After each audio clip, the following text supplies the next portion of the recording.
मराठी भाषेला तिच्या वाग्विलासाला पडलेलं स्वप्न राम गणेश.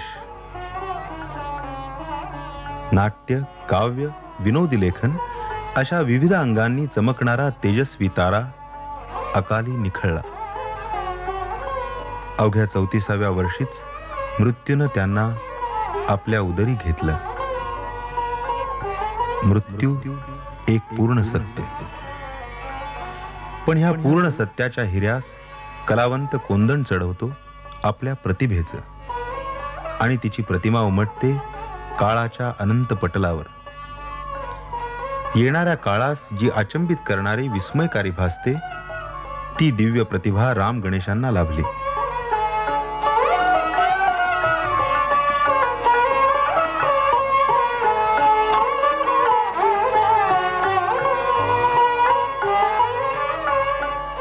कसबा पेठ, पुणे.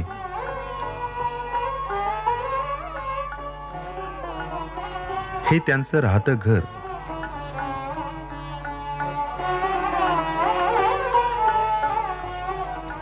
इथं त्यांची साहित्य साधना फुलली आणि अवघ्या महाराष्ट्राला आपल्या स्वर्गीय सुगंधानं मुग्ध केलं.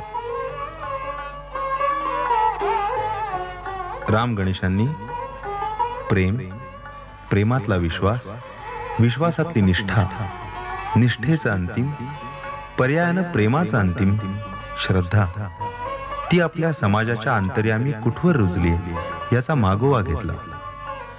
पण ही सारी जीवनमूल्य त्यांना कुठे कोमेजलेली तर कुठे कुजलेली, सडलेलीच दिसली.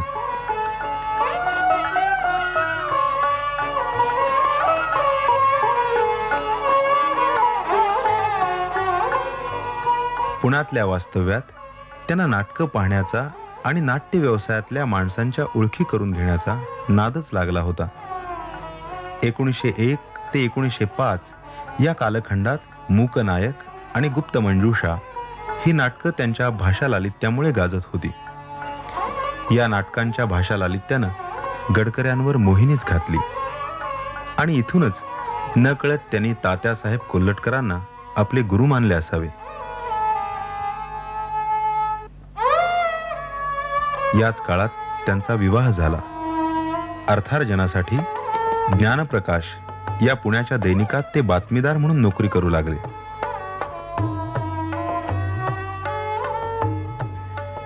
एकोणीसशे 5 साली प्रिव्हियसच्या परीक्षेत ते नापास झाले. पत्नीशी जुळले नाही. परिणाम, गडकऱ्यांनी पुणे सोडलं. बार्शीला येऊन किर्लोस्कर नाटक मंडळीत प्रवेश केला. तो मुलांचा मास्तर आणि द्वाररक्षक म्हणून. किर्लोस्कर नाटक मंडळीतच कोल्हटकर आणि गडकऱ्यांच्या गुरुशिष्य संबंधांना सुरुवात झाली. या सुमारास गडकऱ्यांनी हिरण्यकश्यपू आणि प्रल्हाद यांच्या पौराणिक कथेवर गर्व निर्वाण हे नाटक लिहायला घेतलं.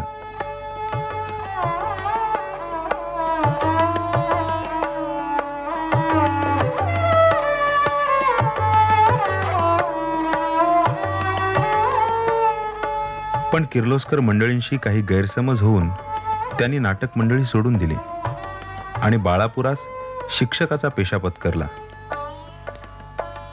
परंतु नसानसात नाटक भिनल्यामुळे त्यांना चैन पडेना.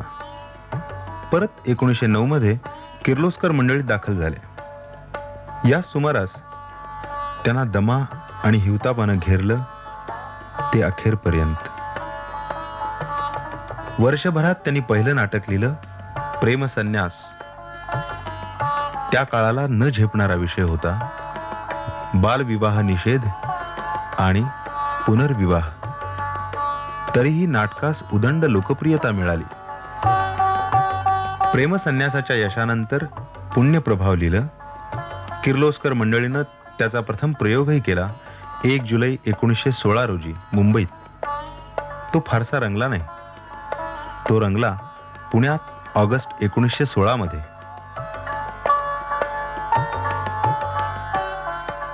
पुण्यप्रभाव. मानवी भावसंबंधात क्षणात उद्ध्वस्त करणारे आघात असतात. मृगजळामागं सुख सुख म्हणून उरीपोटी दमछाक करणारी अपेक्षा असते. वामन अवतारी दुःख असतं. आभाळा एवढ्या उत्कटतेनं नटलेली स्त्री पुरुषाची प्रीती असते. कधी कधी विखारी विश्वासघातानं वंचनेत रक्ताळलेली असते. म्हणूनच की काय ती सापडते क्रौर्याच्या, द्वेषाच्या हाती. अशा या स्त्री पुरुषांच्या भावबंधातून निर्माण होणारे मनाचे गुंतावळे मांडायचे, त्याचं अस्तित्व अपरिहार्य आहे हे दाखवून नीतिमूल्यांची फरफट मांडायची आणि त्यातूनच ठोस जीवनमूल्य, त्याचं सामर्थ्य सश्रद्ध दाखवलंय पुण्यप्रभावात. वसुंधरे, कुणाला हाक मारलीस? मी माझ्या परमेश्वराला हाक मारली. तुझा देव इतका दूर आहे की कल्पांतापर्यंत तुला हाका माराव्या लागतील. संकट प्रलयाच्या चाहुलीनं तो इतका चिंतातूर झालाय की तो मेल्याहून मेलेला झालाय. प्रलयानंतरची पाहिलीत अंगुष्ट मूर्ती माझा बाळ मला त्याची साक्ष देईल. त्याचीच व्यवस्था करण्यासाठी आज मी इथं आलोय. वसुंधरे, गेले 3-4 दिवस मी तुझ्या विनवण्या करतोय. तू माझ्या विनंतीचा विचार केलास? आर्य पतिव्रतेला पातकी शब्दांचा उच्चार केलेला कानाने ऐकूच येत नाही, मग विचार कसला करायचा? माझ्या पातिव्रत्याबद्दल शंका? कोणती आर्या असल्याने शब्दानं आपल्या हृदयात जागा देईल? वृंदावन, माझ्याबद्दल असले भलते विचार मनात आणताना तुम्ही विचार करायला हवा होता की साक्षात परमेश्वर सुद्धा उभा जळून जाईल. ठीक, मग तुला भ्रष्ट करूनच मला माझा सूड थांबवावा लागेल. वसुंधरे, केवळ माझ्या गळ्यात हार घातलास तरी मला समाधान मिळेल. अभद्र कल्पनेनं परपुरुषाकडे नुसतं पाहिलं तरी आर्य स्त्रीचे डोळे फुटून जातील. वृंदावन, तुम्हाला काय वाटेल ते करा, पण मला असले भलते शब्द ऐकवू नका. वसुंधरे, मग तुला मी माझा कठोर निर्धार कळवू? ठीक. आज 4 दिवस पाहते. वृंदावन माझ्याशी बोलताना माझ्याकडे पाहण्याचं का बरं टाळतात? बोलताना असे अडखळतात का? हे सगळं उसना अवसान तर नसेल? वृंदावन, माझ्याशी बोलायचा का बरं धीर होत नाही तुम्हाला? वसुंधरे, जी गोष्ट मी करायला तयार झालोय तिचा उच्चार करायला धीर कसला? वसुंधरे, लक्षात घे, उद्या रात्री याच वेळी मी पुन्हा इथं येईन. त्यावेळी माझ्या बोलण्याला रुकार दिलास तर ठीक, नाहीतर तुझ्या डोळ्या देखत तुझ्या दिनाराला बळी देईन. हो, तुझ्या बापानं ज्या माझ्या आईची नीच शब्दांनी अवहेलना केली, तिच्या चरणांना स्मरून मी शपथेवर पुन्हा एकदा सांगतो की तू जर माझं म्हणणं मानलं नाहीस तर दिनाराचा प्राण गेला हे निश्चित.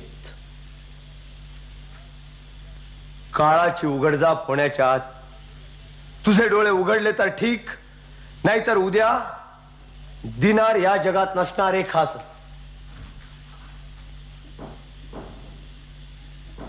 देवाची दया तशी असेल तर तसं होईल. वीरपुत्रा, ऐकलंच नाही नीट? एकदा माझ्या दिनारला जवळ घेऊन डोळे भरून निरखून पाहावासा वाटतोय, पण नकोच तो मोह. नाहीतर एखाद वेळी माझी पवित्र निर्दयता वितळून जायची. दामिनी, तू आज अशी कोबेजल्यासारखी का दिसतेस ग? बाईसाहेब, अंगा खांद्या लिहिलेलं हे लेणं आज असं उतरून का ठेवायचं? दामिनी, रडू नकोस अशी. अगं तू रडायला लागलीस ना की माझ्याही पोटात कालवा कालव व्हायला लागते. अगं व्हायचं ते कधीही टळत नाही. रडणं हे नशिबी कधी ना कधीतरी असतंच. खरं म्हणजे मी प्रत्यक्ष त्याची आई, मग मला काय वाटायला पाहिजे? दामिनी, रडू नकोस ग अशी. माझ्या गळ्याची शपथ आहे तुला. चल उठ, धीर धर, धीरानं डोळे पुस आणि मनाचा दगड कर. रोज माझ्या दिनारला निजवण्यासाठी तू गाणं म्हणतेस. आज त्याच्यासाठी एक मंगल गीत म्हण ग. बाईसाहेब, मला आता काही सुद्धा आठवत नाहीये. जेवढं आठवतं तेवढंच म्हणेन मी. अगं येईल तेवढं म्हण, चुकत माकत. बाळा केतन, आज अखेरचं गाणं गोड मानून घे रे. सकाळी उठून धर्माने काय केले, अभिमन्युसी बोलाविले बोलाविले, सप्तकी अर्जुनासी नेले, कौरव सैन्य सिद्ध झाले. पुढे पुढे काय? पुढं धर्माला नमस्कार करून सारथ्याला रथ आणायला सांगितलं, ते जाऊ दे. पुढं म्हण. गेला अभिमन्यू वीर, रणी चक्रव्यूह केला, रणात मिसळा सुभद्रेचा सूत, रणी पडले असंख्य. पुढे पुढे काय बरं पडायचं? थांब आता, वृंदावन आले.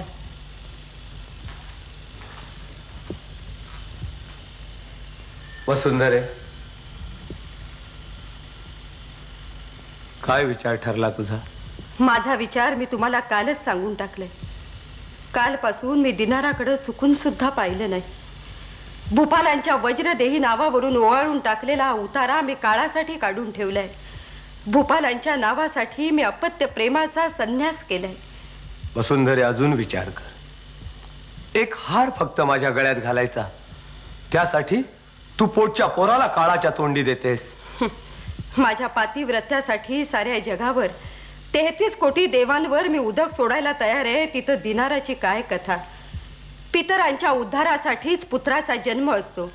मग अशा वेळी वीर पुत्रानं उडी टाकायची नाही तर मग काय करायचं?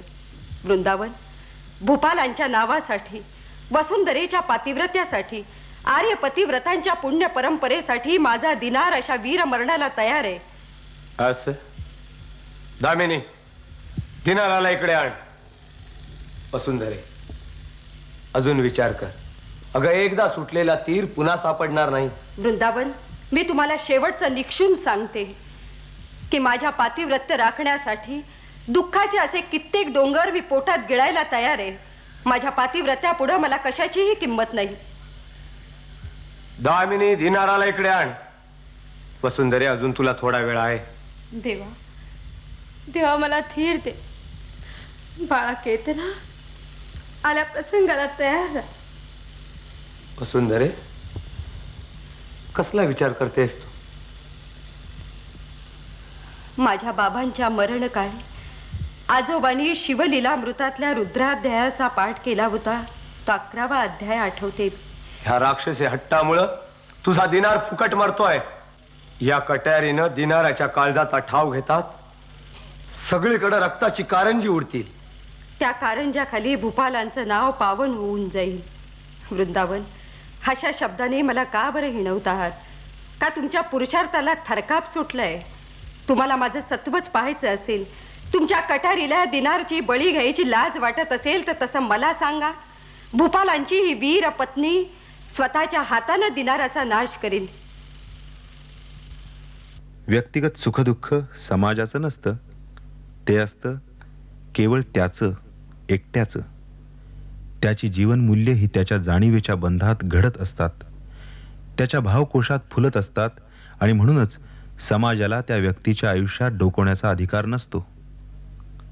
याचा अर्थ त्या व्यक्तीनं बेबंद जगावा असा नाही, नीतिमूल्य पायदळी तुडवावी असा तर मुळीच नाही. आत्मकेंद्रित सुधाकराचं असंच झालं. त्याचा आत्मविश्वास दुसऱ्याच्या आत्मविश्वासाला तुच्छ मानतो, त्याची आत्मप्रीती अतोनात, आणि याच गोष्टीमुळे तो धुंद झाला आहे. मदिरेचा कैफ, पूर्वसंचिताचं पुरेसं आकलन झालं नसल्यानं त्याची फरफट तर होतेच, पण सिंधूच्या आयुष्याचीही फरफट होते. पण सिंधू इथे उभी राहते ती स्त्री जातीच्या निसर्गदत्त आंतरिक बळानं. दादा, या घरातनं कुठे जाऊ म्हणून सांगतोस? कुठेही, या नरकाबाहेर कुठेही. हा नरक? ह्यांचे पाय जिथं आहेत तो नरक?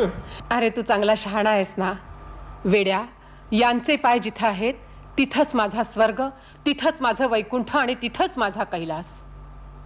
यांच्या पावलाविरहित मात्र देवादारी सुद्धा मला नरकवास घडेल. तुमच्या 14 चौकड्यांच्या राज्यात राहून रवरवाची राणी होण्यापेक्षा दुर्दैवाची दासी होऊन दुःखात दिवस कंठीत या पायाजवळ या घरात मी अशीच राहीन. सिंधू, सिंधू, तू शुद्धीवर आहेस का? या रवरवात राबून अन्नाला मोताद होऊन उभ्या आयुष्याची राखरांगोळी का करून घ्यायची तुला? राख रांगोळी? राख रांगोळी काय म्हणून? माझ्या देवासाठी मी जळून गेले तर माझी राख रांगोळी होईल? अरे, देवा कारणी मातीची लंका जळाली, तिचं सुद्धा सोनं झालं. मग मी तर माणसासारखी माणूस. सुखाच्या संसारात सुद्धा 4 दिवस माहेरी राहणं आम्हा बायकांच्या जीवावर येतं. आणि तू मला आता घर सोडायला सांगतोयस? घरात हा असा प्रकार, इकडची ही अशी अवस्था असलेली. आता तर मला डोळ्यात तेल घालून राहिलं पाहिजे. माझ्या जीवाला जर काही बरं वाईट झालं असतं तर इकडून मला टाकणं झालं असतं का? माझ्यासाठी आकाश पाताळ एक करणं झालं नसतं? मग इकडच्या जीवासाठी पडतील ते काबाड कष्ट मला करायला नकोत का? आमच्या संसारासाठी मोलमजुरी करायला नको दादा?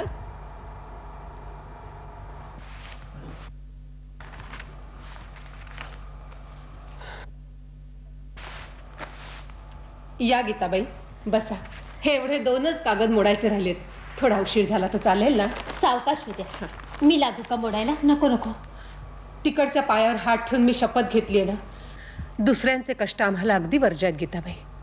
अहो, तुम्ही थोडं का करतात आमच्यासाठी? सारा गाव पालथा घालून छापखान्यातनं कागद मोडायचं काम घेऊन येता. असं आजकाल कोण हो कोणासाठी खपतं? गीताबाई, हे असंच काम रोज कुठून आणलंत ना की तुमचे अगदी डोंगरा एवढे उपकार होतील बघा माझ्यावर. बाईसाहेब, अहो ते सुद्धा समाधान मेल्या त्या देवानं ठेवलं नाही. का हो? अहो काम आणण्यासाठी हा सगळा गाव पालथा घातला. मग पण कुठं कुठं काम कसं ते नाही. कायसं म्हणे हं. लढाईमुळे कागदाचा तुटवडा पडलाय आणि मुळे कामच निघत नाही. हो बाई, आता कसं करायचं गीताबाई? त्याच विवंचनेत आहे मी सकाळपासून. कुठं कुठं काम कसं ते नाही.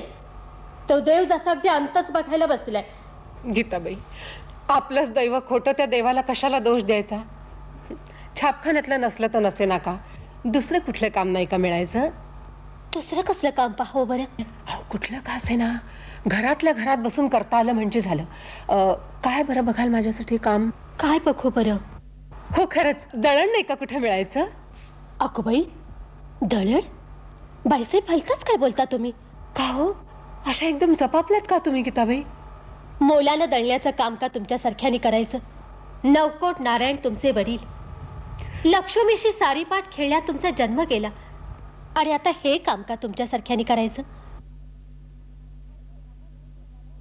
गीताबाई, अर्ध्या डावावरून लक्ष्मी उठून गेली आणि हाती फक्त कवड्या शिल्लक राहिले. अहो, ज्यांचं ते बघायला समर्थ नव्हते का? पण आपणच देवाघरी चोरी केलेली, त्याला कोण काय करणार? ते असू द्या, तुम्ही दळणाचं तेवढं पाहाल ना? अहो पण दळण्याचं सोपं काय? कुळवाड्याच्या बायका चांगल्या थरथाकट, पण त्या सुद्धा उरी फुटतात. अरे तुमच्यानं अर्धपोटी कसं होईल ते? करीन बापडी कसं तरी. अहो, दुसऱ्यासाठी करायचंय का? माझ्या संसारासाठीच मोलमजुरी करायची आहे ना, मी करीन. तुम्ही बघाल ना दळणाचं तेवढं गीताबाई? पाहेन बापडी, इलाजच हटला, मग काय करणार? बाईसाहेब, बरी आठवण झाली. आज 2 दिवस झाले तुम्हाला सांगेन सांगेन म्हणते, हं. पण मेली आठवणच भारी धड. काय सांगणार होतात? मी सांगेन तिथं तुम्ही याल. कुठे यायचं? अमृतेश्वरी. अमृतेश्वरी? हं. तिथं कशाला हो? आज 4 दिवस झाले तिथं लक्षभोजन चाललेत. 2 दिवस तिकडे गेलात तर 4 गोडा थोडाचे खास तरी पोटभर मिळतील. बाईसाहेब, तुम्हाला सोपाशी पाहून माझ्या पोटात कसं अगदी तिळतिळ तुटतं. बाईसाहेब,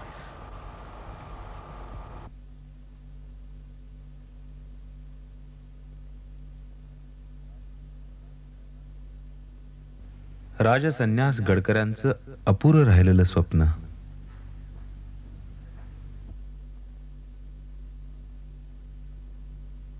मृत्यूनं त्यांना पुढे लिहू दिलंच नाही.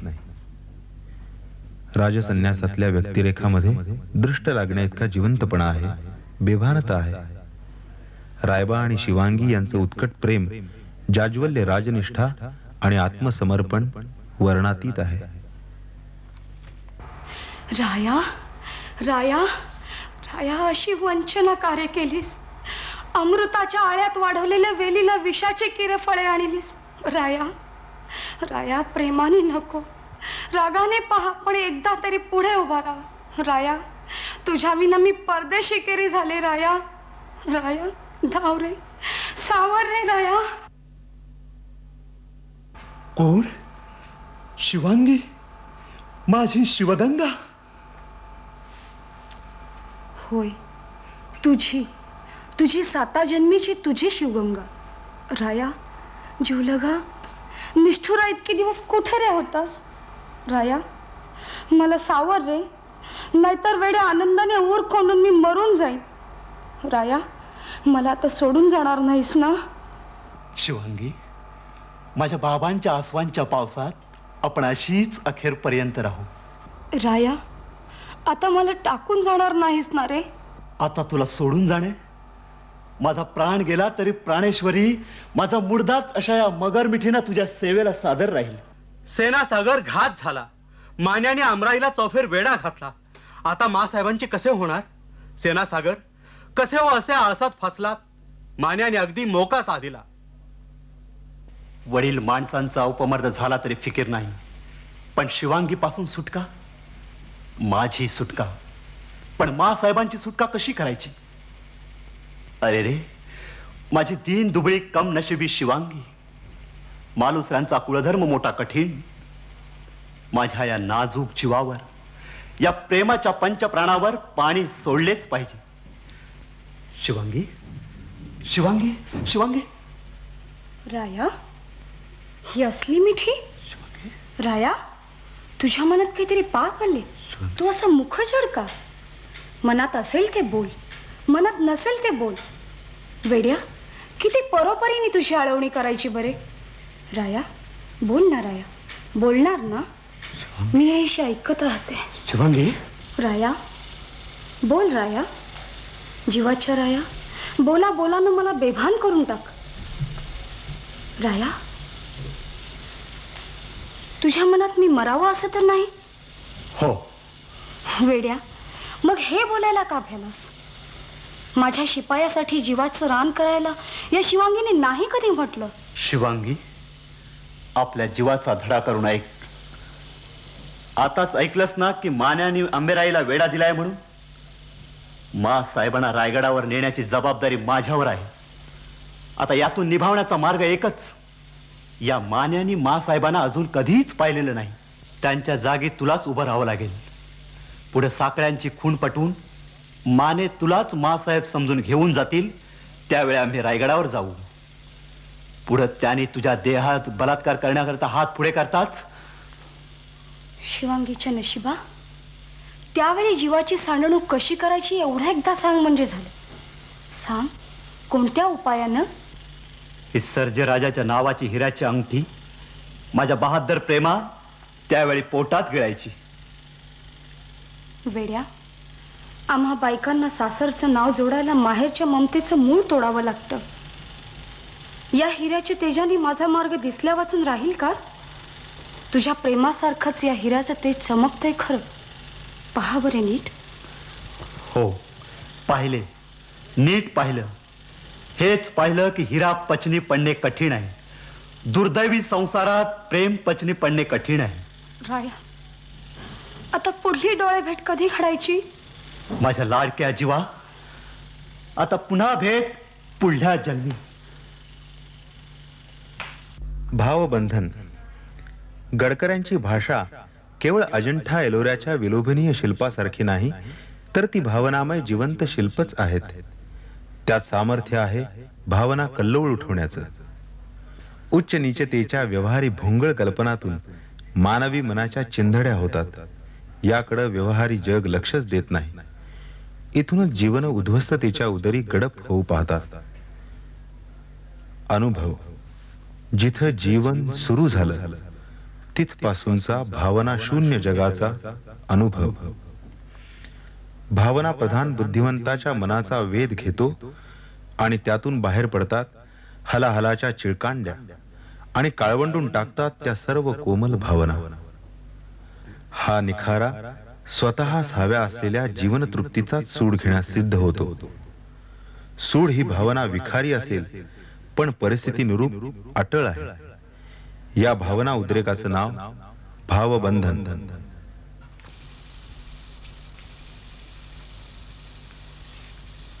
लतिकाताई, मी आलोय. चमत्कारच आहे मोठा. या उपर तुम्ही माझी भेट घ्याल असं मला स्वप्नात सुद्धा वाटलं नव्हतं.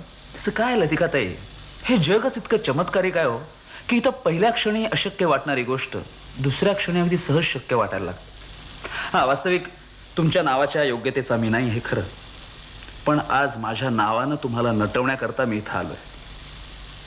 तुम्हाला आठवतं तुम्ही मागे एकदा म्हणाला होता, घनश्याम उद्या तुम्ही मला मागणी घालाल, पण आज ती उतावळी उद्या उगवली आहे. हा घनश्याम तुम्हाला मागणी घालण्यासाठी इथं आलेला आहे. घनश्याम, तुम्ही काय बोलता याचा अर्थ तुम्हाला तरी समजतोय का? मूर्ख पोरी, माझ्या बोलण्याचा अर्थ कदाचित नवेपणामुळे तुला कळत नसेल, पण मी काय सांगतो ते नीट लक्ष देऊन ऐक.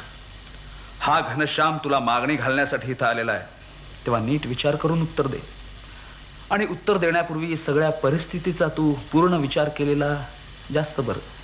त्यात नीट विचार कसला करायचा? घनश्याम, तुम्ही चालते व्हा इथून, नाहीतर बाबांना हाक मारून तुम्हाला घालवून द्यावं लागेल मला. लतिकाताई, आपण ही तसदी कशाला घेता? वास्तविक मीच तुमच्या वडिलांना भेटणार आहे, ते सुद्धा ह्याच कामासाठी. आता काय गंमत आहे बघा, जुन्या पद्धतीप्रमाणे मी मालतीच्या लग्नाची मागणी तिच्या वडिलांकडे घातली तर त्यांनी मालतीकडे बोट दाखवलं, आणि आज नव्या पद्धतीप्रमाणे मी तुम्हाला मागणी घालायला येतोय तर तुम्ही तुमच्या वडिलांना भेटायला सांगताय. लतिकाताई, समजा आपल्या लग्नाचा विषय मी तुमच्या वडिलांकडे काढला तर काय होईल असा उर्मट अंदाज आहे आपला. माझा प्राण गेला तरी माझा हात मी तुमच्या हाती देणार नाही. शिष्ट संप्रदायाला सोडून बोलायचं झालं तर तू जर तुझा हात माझ्या हाती दिला नाहीस तर तुझा बाप तुझा हात माझ्या हाती देईल. घनश्याम, ते कल्पांती शक्य नाही. आणि त्यातूनही माझ्या बाबांनी माझा हात जरी तुमच्या हाती दिला तरी माझं हृदय तुमच्या हाती देणं त्यांच्या हाती तर नाहीच, पण माझ्याही हाती नाही. कारण हातापासून हृदय 2 हात दूर असतं.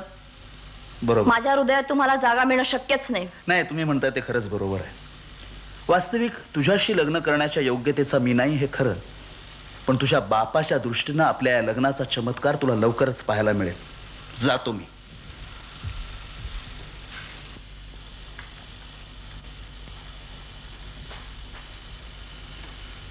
मला तूर्त आपल्याला भेटायची किंवा आपल्याशी बोलायची काहीच गरज नव्हती. हा, आलो म्हणून आलो झालं. आपल्याला तसदी दिल्याबद्दल क्षमा करा. आपल्याला माझ्याशी बोलायची गरज नाही, पण आज मला आपल्याशी बोलायची गरज आहे. काय बोलणार आहात आपण? माझ्या सर्व प्रियजनांचे प्राण आपल्या हातात आहेत हे मला माहित आहे. आज माझा सारा उद्दामपणा, सारा स्वाभिमान मी आपल्यासमोर सोडून द्यायला तयार आहे. माझ्या बोलण्याचं प्रायश्चित्त म्हणून मी माझ्या देहाचं दान करायला तयार आहे. पण हे दान मी काय म्हणून घेत बसू? नाही म्हणजे जे आज मला हाताने हिसकावून घेता येते त्यासाठी मला हात वगैरे पसरण्याचं कारणच काय? आणि शिवाय आपल्या या देहाचं दान मी कोणत्या नावानं घेऊ?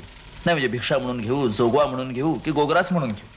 काय वाटेल ते म्हणा, जोगवा म्हणा, भिक्षा म्हणा, गोग्रास म्हणा, पण मला माझ्या अपराधांसकट आपल्या पदरात घ्या. नाही, पण मला काय वाटतं बरं का की तुम्हाला जरी मी पदरात घेतलं तरी तुमच्या हट्टी हृदयाचा तरी मला लाभ होणार नाही. हा, आपण असं मला बजावून सांगितलेलं आहे. तुमच्या मनाचा पीळ अजून जसाच्या तसाच आहे. आता कालपर्यंत तुमची कुरकुर चालूच होती, मला एक असं खपेल नाही. मी तर असा बेपरवाईनं वागणारा, पायातली वहाण पायातच बाळगणारा व्यवहारी मनुष्य मी. आज आपले डोळे जरा उघडल्यासारखे दिसतात. माझ्या कालच्या बोलण्याबद्दल मला क्षमा करा. नव्यानं पायमल्ली होऊ लागली की मेल्या कातडीची वाहण सुद्धा थोडी कुरकुरते. मग मी तर काय, जित्या रक्तमासाची मुलगी आहे. मला माझ्या प्रियजनांचे प्राण. मला वाटतं काय बरं का माहितीये का की तुमच्या मनातला खराखुरा पीळ अजून जसाच्या तसाच. अहो, तुमच्या आमच्यासारखी बाणेदार माणसं स्वतःच्या सुखदुःखाची फारशी पर्वा करत नाहीत. नाही म्हणजे हे मी स्वानुभवानं जाणतो. त्या दिवशी देखील आपला अभिमान आपल्या प्रियजनांना सुखी करण्याबद्दलच होता, आणि आजही त्याच हेतूने या स्वार्थ त्यागाला आपण पिळदारपणानं तयार होत आहात. लतिके, तुझ्या प्रियजनांना सुखी व्हायला सवड करून देऊ काय? नाही नाही, स्वार्थ त्यागाचं हे अभिमानी समाधान मी तुला लाभू देणार नाही. तुझ्या प्रियजनांच्या सुखाची माती माती केल्याशिवाय मी राहणार नाही. घनश्याम, घनश्याम, का इतके कठोर होता? का असे छळता? का इतकं दुःख देता? गरजवंताला अक्कल नसते म्हणतात ना, ते काही खोटं नाही. नाही, तुम्हाला माझ्याशी बोलण्याची गरज आहे, पण बोलण्याची अक्कल मात्र नाही. मी असा छळ का देतो, मी असा निष्ठुर का होतो, आणि असं दुःख का देतो असं विचारता आहे. शरम नाही वाटत असं विचारायला?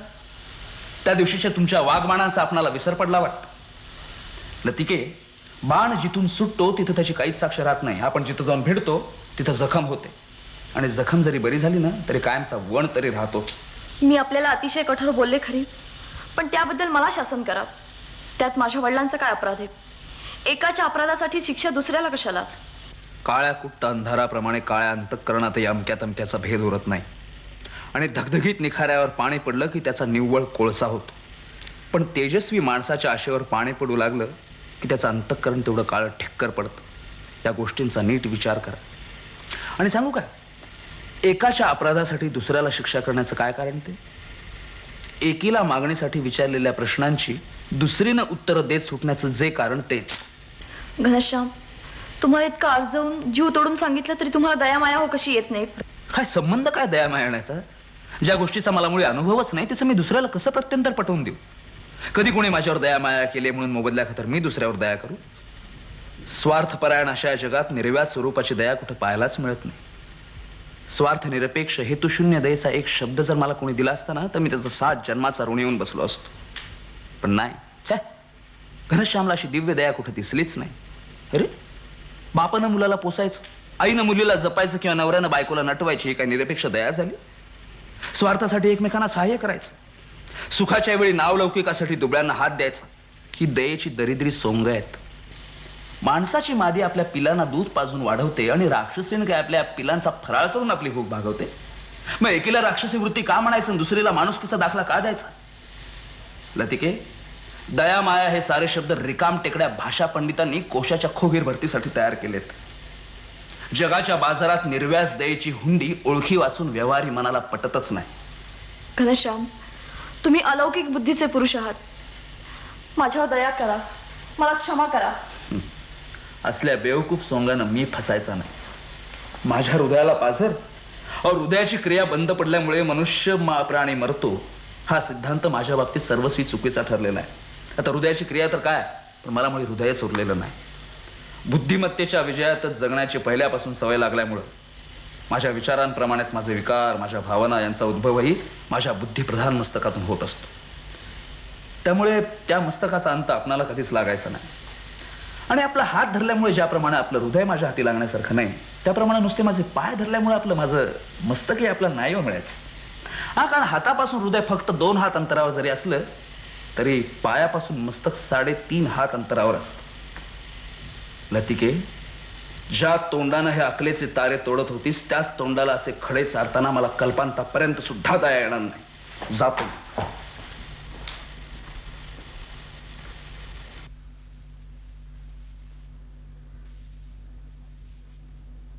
गडकऱ्यांनी आपलं आत्मचरित्र लिहिलं नाही.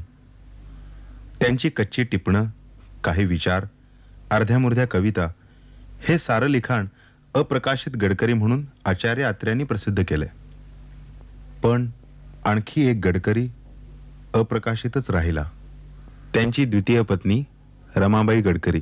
मला वाचून दाखवायचे का काही लिहिलं, कविता लिहिली म्हणा, हो, वाचा. एखादा प्रवेश लिहिला तर वाचून हो वाचून दाखवायची. शिकावं वगैरे अशी फार आवड होती. हो, नाही शिकलात? नाही म्हणजे वेळच नाही आला. अहो 1.5-2 वर्षामध्ये काय शिकणार मी? आणि मी आजारपण सुरू झालं, गावाला ते मुंबईला गेले, आम्ही इकडं गेलो दुसऱ्या गावाला. आणखी झालं काय, 5वी पर्यंत शिकले होते मी. नंतर हे थोडक्यात ह्याच्यामध्ये आटोपलं सगळं. नंतर मी लग्न झाल्यानंतर हे वारल्यानंतर बाहेर आले, नंतर बोर्डिंगमध्ये राहिले, तिथं शिक्षण घेतलं. आणि मग तिथं शिक्षण झाल्यानंतर शिक्षकिणीची नोकरी धरली. ती 27 वर्ष नोकरी केली आणि नंतर मग रिटायर झाले. बरं, मला पाहायला ज्यावेळेस आले त्यावेळेस काही विचारलं नाही कुणी. एक त्यांचे मित्र होते, माझे 2 मावस दीर होते, आणखीन 1-2 मंडळी अशी होती, पण काही मला विचारलं नाही. नुसतं आले, पाहिलं, नमस्कार केला, मी चहा ठेवला, आणखीन पेढ्याचा पुडा त्यांनी आणला होता, तो तसाच त्यांच्याजवळ राहिला तिथे त्या मंडळींजवळ. मी आपले गेले. पण मग काय झालं, नंतर हाका मारली पुन्हा परत. पुन्हा परत हाकावले तर म्हणलं पेढ्याचा पुडा राहिला. मग पुन्हा परत गेले, पेढ्याचा पुडा घेतला, खाली आले.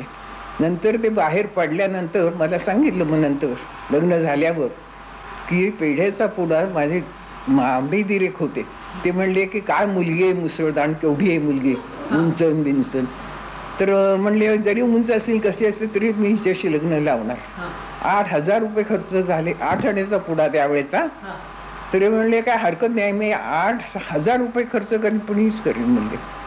आणि काही विचारलं नाही, शिक्षण नाही, काही नाही, काही नाही, काही विचारलं नाही मला त्यावेळेस. पण हे मला नंतर सांगितलं त्यांनी. कोणाशी अगदी जवळची मैत्री अशी कोणाशी होती? बोडस, आणखीन चिंतामणराव कोल्हटकर, दीनानाथ, आणि दुसरे कोण, गंधर्वाचं फारसं काही नव्हते येणं जाणं. ठोंबरीत 18 सणातच गेले ते. आणखीन त्यांचा फोटो आला ह्याच्यामध्ये वर्तमानपत्रामध्ये. तेव्हा ते म्हणले सासूवेनं, आमच्या सासूवेनं मा म्हणत असे, गुजरातीत हे झाले म्हणून. तर तेव्हा ते म्हणाले की मा हे असं हाका मारल्या. हे 3ऱ्या मजल्यावर असायचे, आम्ही 2ऱ्या मजल्यावर. तर वर ये, तर वर गेल्या सासूवे. तर मग म्हणाले की हे वारले, ठोंबरे वारले. तर म्हणले असेच मी पण एक दिवशी वारणार, त्याच्या गाड्यात हार आहे, माझ्या पण हार पडणार डबकाळ्यामध्ये, असं बोलले. सासू म्हणले असं काय बोलतो उगीच. सासूबाईने सुद्धा वाटत होतं, अहो सासूबाईनं वाटायचं की माझा मुलगा म्हणजे कोण आहे असं. ते नेहमी होती. आणखीन त्यांना नेहमी सासूबाईनं आमच्या वाटायचं आणि सांगायचे ना, त्याच्याने त्यांना पण सगळं माहिती होतं. ज्या वेळेस गेले तेव्हा मी सासूबाई जवळ होतो, आमच्या विद्यार्थी होता. तर म्हणले सासूबाई म्हणल्या राजहंस माझा निजला एवढ्यासाठी करून ठेवली आहे का रे बाबा कविता. आणि मला आता सुद्धा असं वाटतं की मी जगले खरी, पण मला केली नसती ना त्यांनी तर काय त्यांचं एवढं हे नसतं. गेले, आले गेले, लिखाण केलं, त्यांचं नावाचा गौरव झाला. पण मी आता इतकी जगले म्हणून कितीतरी लोक मला भेटतात, बोलतात, हे करतात. तर आणि त्यांच्या नावामध्ये मी आपली पोहोत आहे की केवढं नाव मिळवलं. राम गणेश उर्फ बाळकराम या नावानं केलेलं उपहास गर्भ विनोदी लेखन नेहमीच्या आयुष्यात येणाऱ्या मजेदार अनुभवांचा परिपाक होय. कवीचा कारखाना, सकाळचा अभ्यास, वरसंशोधन, लग्न मोडण्याची कारणं इत्यादी लेख सामान्य माणसाला पुनःप्रत्ययी आनंद देतात. केवळ मनोरंजनासाठी म्हणून पुष्कळच विनोद गडकऱ्यांनी लिहून ठेवला असला तरी समाजहित हाच त्यांच्या विनोदाचा आत्मा आहे. समाजाला सुधारण्याचं आणि आनंद देण्याचं विनोद हे एक अत्यंत सूक्ष्म आणि प्रभावी शस्त्र आहे. लेखकाला अभिप्रेत असलेला सूक्ष्म गर्भित अर्थ समाज सुधारणा आहे हे आपण जाणून घेतो का सारेच हसण्यावरी नेतो याचा अंतर्मुख होऊन विचार करायला लावणारे उपहास गर्भित लिखाण 20व्या शतकाच्या सुरुवातीस राम गणेश गडकऱ्यांनी केलं. ते आजही समाजास अंतर्मुख व्हायला लावतं. उदाहरणार्थ लग्न संस्था. लग्नाचे मुहूर्त शुक्रोदय काळीच सापडत असल्यामुळं वर्षातून लग्नाचा हंगाम 2दा येत असतो. पहिला मोसम मार्गशीर्षादी 3 महिने चालतो. दुसरा बार वैशाख ज्येष्ठ या महिन्यात उडत असतो. या हंगामाच्या आधी काही दिवस उपवर वधूंचे बाप वरसंशोधनाच्या मोहिमेवर निघतात. या कामगिरी प्रित्यर्थ ज्या एरझाऱ्या घालाव्या लागतात त्यांना जोडे फाडणे ही लाक्षणिक संज्ञा दिलेली आहे.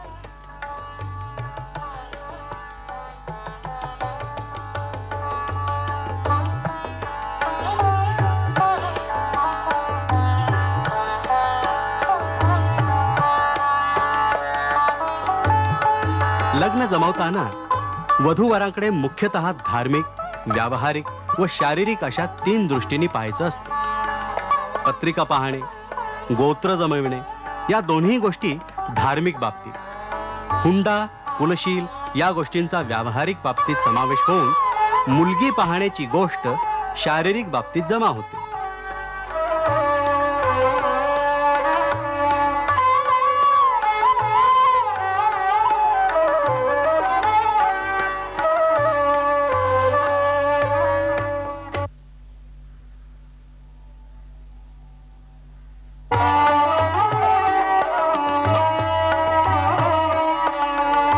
उपवर आणि वधू आधी त्यांच्या पत्रिकांना दाखवणं आणि त्या पाहण्याचा मान मिळतो.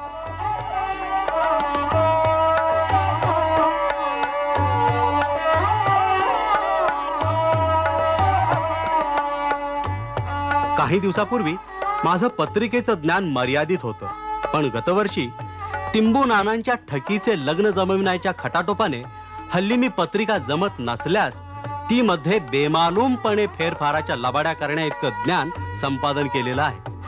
कर्तव्यदक्ष स्थळ, अंदाज पत्रिकांचे जुळणे, गणगोत्राची गफलत या 3 कलमातून पसार झाल्यानंतर मुलगी पाहण्यावर मजल येऊन ठेपते.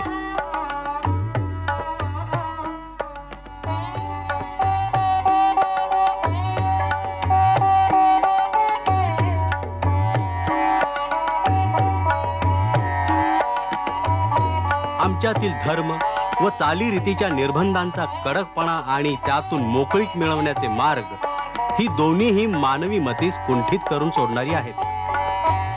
वधू परीक्षेत साधारणतः गाय, म्हैस किंवा घोडे घेताना दाखवण्या इतकीच व्यावहारिक अपूज्य बुद्धी दाखवायची असते.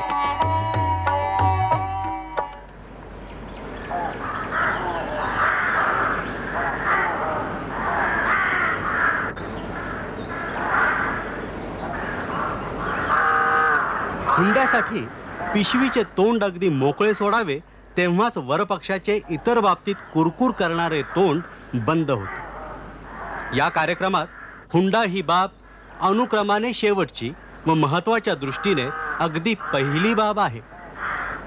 करणी ही हुंड्याची अर्धांगी असून पोशाख हे या सुवर्णमय जोडप्याचे पिल्लू होय. आपल्या पुढे गुडघ्यात मान घालून बसलेल्या त्या हतभागी प्राण्याची, त्या मुक्या अर्भकाच्या मनाची काय दशा होत असेल बरे. बाजारात 8-12 आण्याची निर्जीव बाहुली विकत घेण्यापूर्वी ती पाहताना तिच्या कपड्यांना मळके हात न लावण्याची आम्ही जपून सावधगिरी घेतो, आणि जन्माची सोबतीन पाहताना तिच्या हृदयाच्या चिंध्या पांद्या करताना आम्ही मागे पुढे पाहत नाही. माझ्या दयाशील वाचक भगिनीनो, स्त्री जातीचा अभिमान धरा. अगदी नाईलाजाने का होईना, पण अशा रीतीने आपल्या पोटच्या गोळ्याचे प्रदर्शन करावयाला तयार होणाऱ्या घरच्या मंडळींच्या आड या. राम गणेशांची काव्य प्रतिभा म्हणजे बुद्धीच्या आणि हृदयाच्या सौंदर्य मंथनाचा परिपोष होय. अवतीभवती विखुरलेले मोती हृदयानं वेचायचे, बुद्धीनं त्याची गुंफण करायची काव्यालंकारात. पाखरास, राजहंस माझा निजला, महाराष्ट्र गीत, कृष्णाकाठी कुंडल, पिंपळ पानास, फुले वेचिली पण, असे कितीतरी सुंदर काव्यालंकार आजही मराठी माणूस अभिमानानं मिरवतो.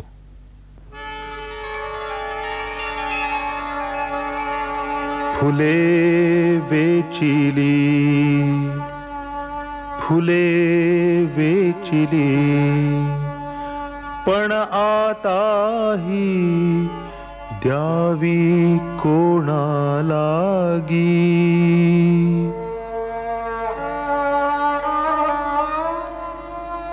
राक्षस वृत्ती स्मरण देवता क्षणात झाली जागी.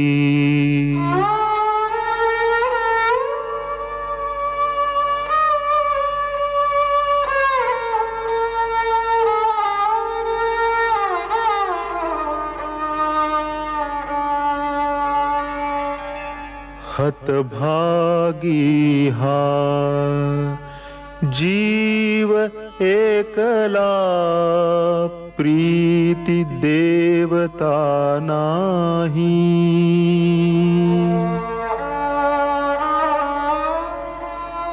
मोडून पडले हृदय मंदिर, शतधा आघाताही.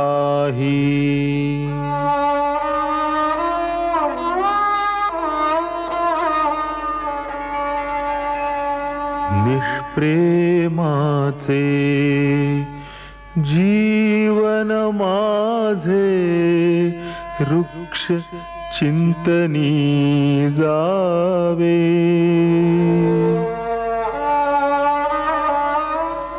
संकल्पची हा वरला ठरला का ते दैवा ठावे काट्यावरिया कोमल हृदया टाकुनी देवा क्रूर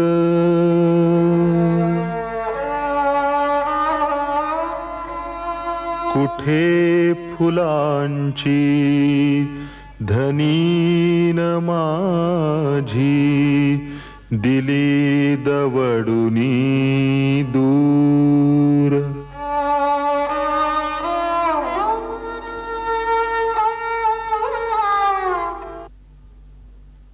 गूढरम्य प्रेमभावनेस गडकऱ्यांनी आपल्या ओजस्वी भाषेनं जिवंत केलं. त्यांच्या राहत्या घराच्या खिडकीतून दिसणारा पिंपळ वृक्ष, त्याचं ते इवलसं पान गडकऱ्यांना मोहवून गेलं.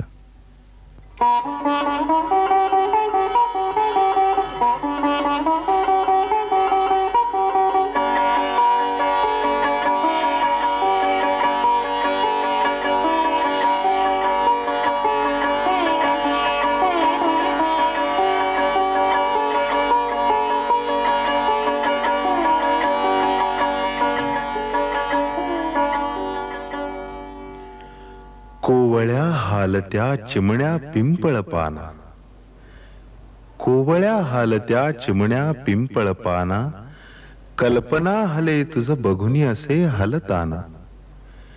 निज शाखेच्या या शेवटच्या टोकाशी का इकडून तिकडे सांग सारखे फिरशी. हा हिरवा तांबूस रंग काळसर काही, तू भिरभिर फिरता स्पष्ट भेद नच राही. या झुळझुळत्या वाऱ्याने नाचसी, कोवळ्या सूर्यतापाने तळपसी, आपल्या मिश्र रंगाने झळकसी. तुझकडेच माझे लक्ष सारखे लागे, बांधिले तयाला गूढ काही अनुरागे. जी गूढ अप्सरा गीते नभी पाझरती, ती वहात येती खाली वाऱ्यावरती. ऐकुनी तयांचे सूरमुके नवलाचे, या हृदय कंपने जीव काय तवनाचे.